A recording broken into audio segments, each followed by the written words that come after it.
Hello, friends, and welcome. I'm Cassidy Carson, and this is The Life of a Writer. Today, as you can see, we're getting some snow as the weather promised. It is a snow day.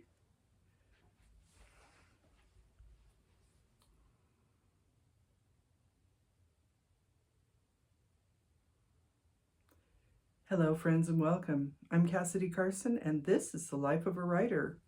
As you can see, out behind me in the window here, there is snow today. It is actively snowing right now. Today is February 17th, 2026. It is a day off for schools in Washoe County and Carson City, and the state of Nevada workers in the northern part of the state are also getting a day off because the roads are supposed to get pretty bad throughout the course of the day. We only have a light dusting right now, maybe an inch-ish, but we could be getting up to a foot over the course of the day. So, as you can see, I'm up in my sunny office again, which is not so sunny today.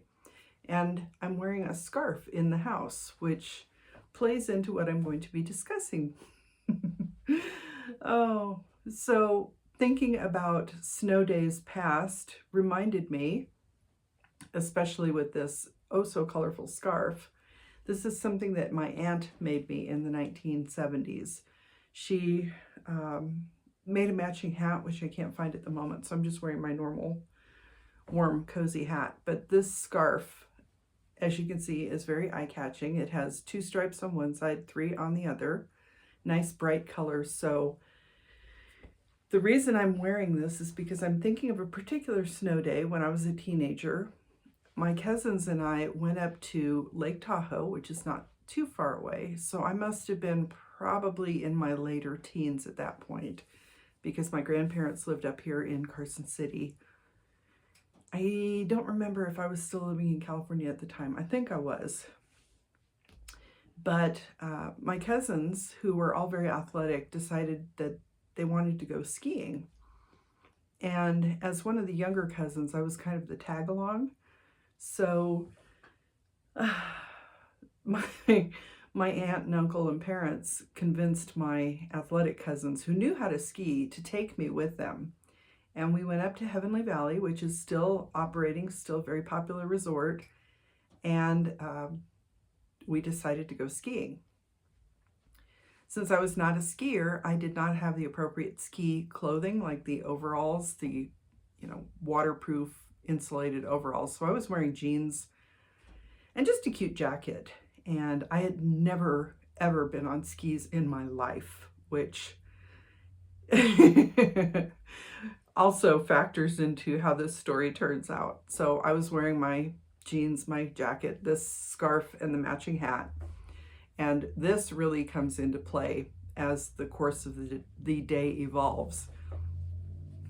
So we go and we rent our skis and boots, and I can remember just how clunky it was to put these boots on. I will say that after this day, I never again put on a pair of skis. And it's probably getting close to 50 years ago since this happened. So this was a rather traumatic experience for me. You would think it wouldn't be a big deal. I get the skis, I get the boots, I put them on. My cousins go off, and I don't know if they were like doing black diamond runs, how good they were at skiing, but they were obviously going up the hill. And they said that they'd watch out for me. So they tried to convince me that I needed to go with them when I really should have stayed on the bunny hill down at the lower part of, just, gone down those little tiny hills. But being a teenager with these cousins that I looked up to, peer pressure was a real thing. And they convinced me to get on the ski lift, which was where things started going wrong in the first place, because nobody even showed me how to do anything. They just, aside from getting the skis and the boots on me, getting on the lift is one thing. You just kind of stand there and the lift picks you up and off you go. I'm terrified because we're up on the lift and I'm thinking, how do I get off? And that was an issue because when we got to the end of the lift, I fell as I was getting off, and everybody's trying to get me out of the way before the next lift came along and dropped people on top of me. So that turned into a whole thing, and I'm already very anxious at this point. And my cousins are like, well, you do whatever you want to do. You know, we got you up here. You get down however you want. These were big, big ski hills. So we were up behind the first section of Heavenly. And if anybody is familiar with Heavenly Ski Resort, there is a particular hill there, a run. At the time it was called Gun Barrel. I don't know if that's still the case. Gun Barrel also factors into this in a bit.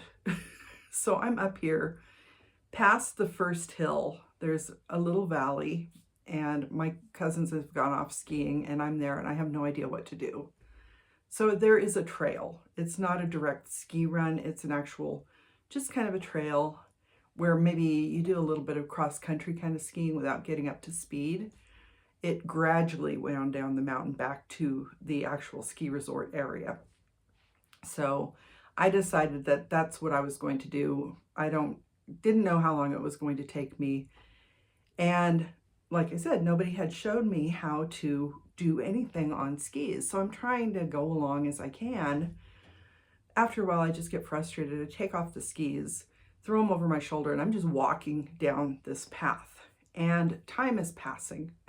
The days are short in the winter. It was maybe after Christmas, probably January or February, I would think. And it was cold.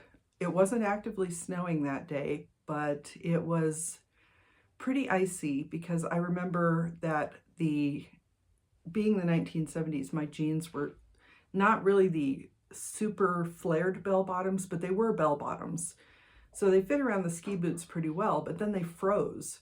So I had like these solid frozen pant legs around my ski boots. And at one point I actually hit one of them with the end of my ski pole, and it poked a hole in my jeans. So my day was not going well.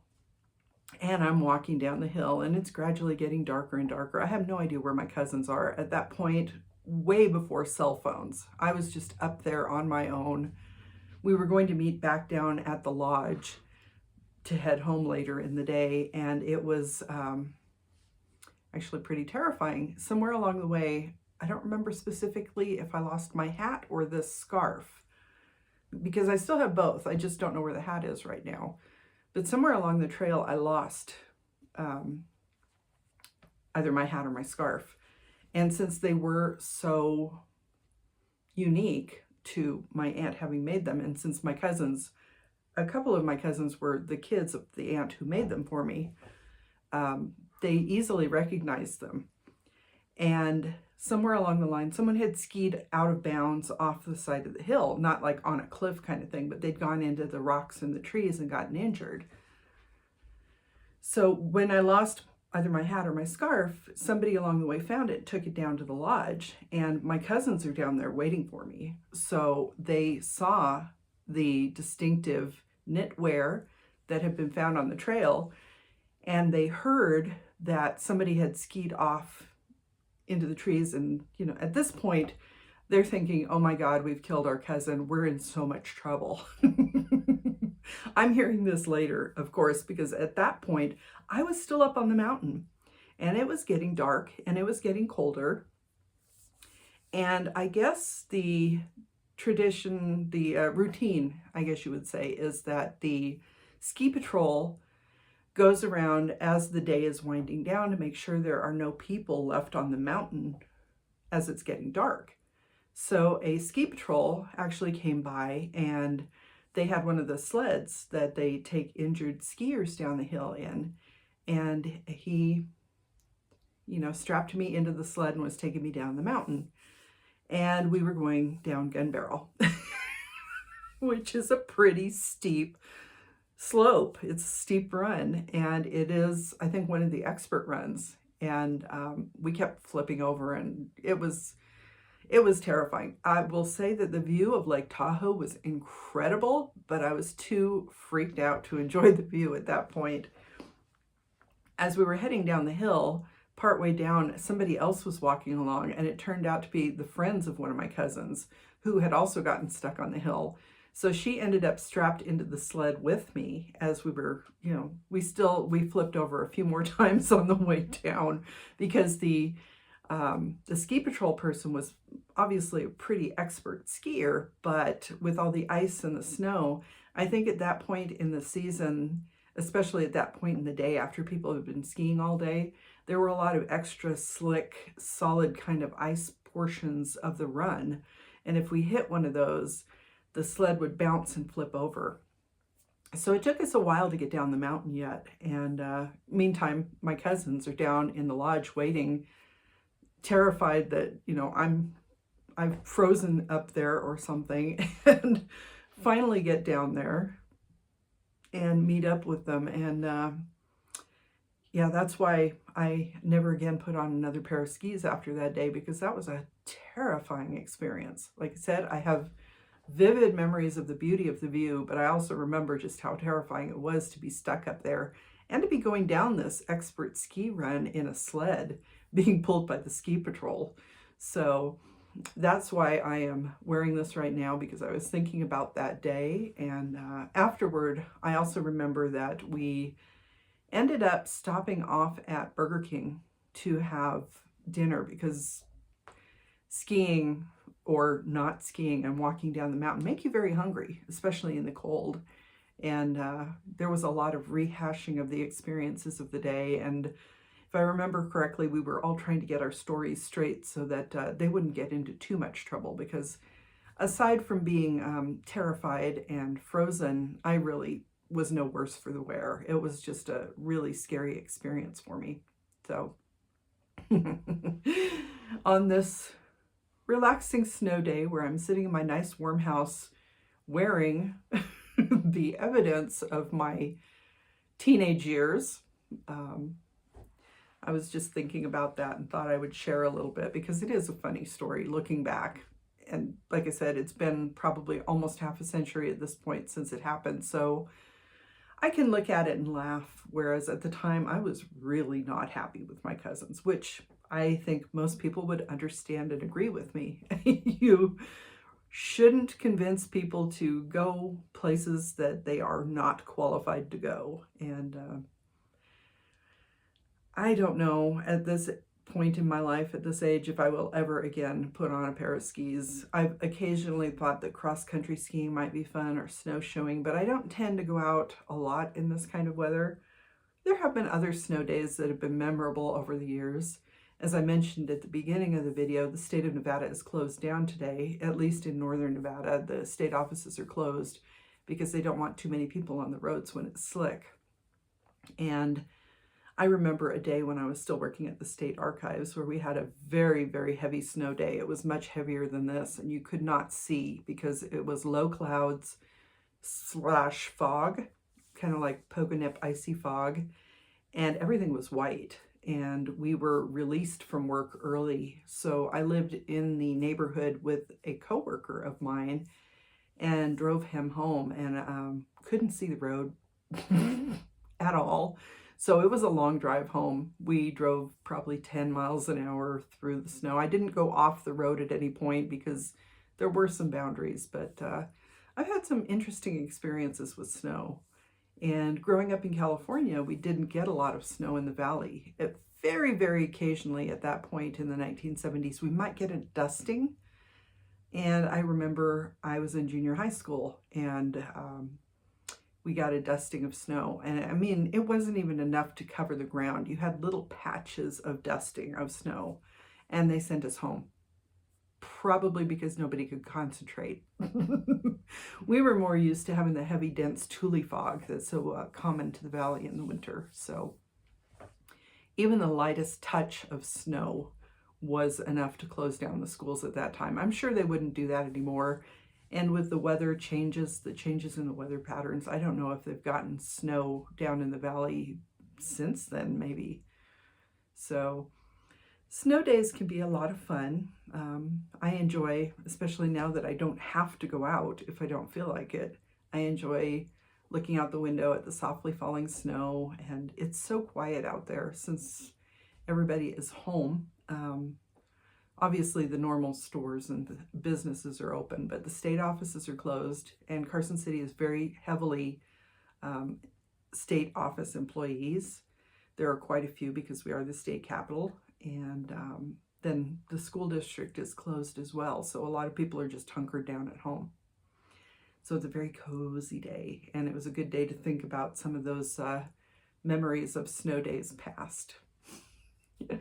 I'd be interested to know where you live. Do you get snow? Have you had any snowy adventures? Or are you someone who's never experienced snow? Because I'm sure there must be people somewhere who have maybe, in tropical climates, if they've never traveled, they may never have experienced snow. So I would be interested to know. I'm obviously very familiar with snow at this point because I've lived in Carson City for a lot of my adult life, and it does tend to snow here at least once or twice a year, if not more. And we can always go up to the Sierra nearby to play in the snow if we feel like it, and haven't gotten any down in the valley.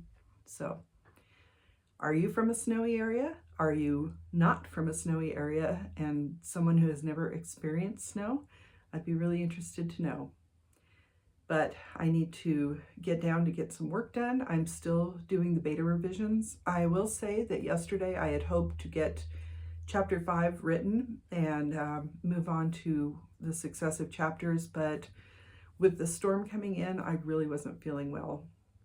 So I didn't get to my revisions yesterday. I ended up curling up in my recliner and napping. And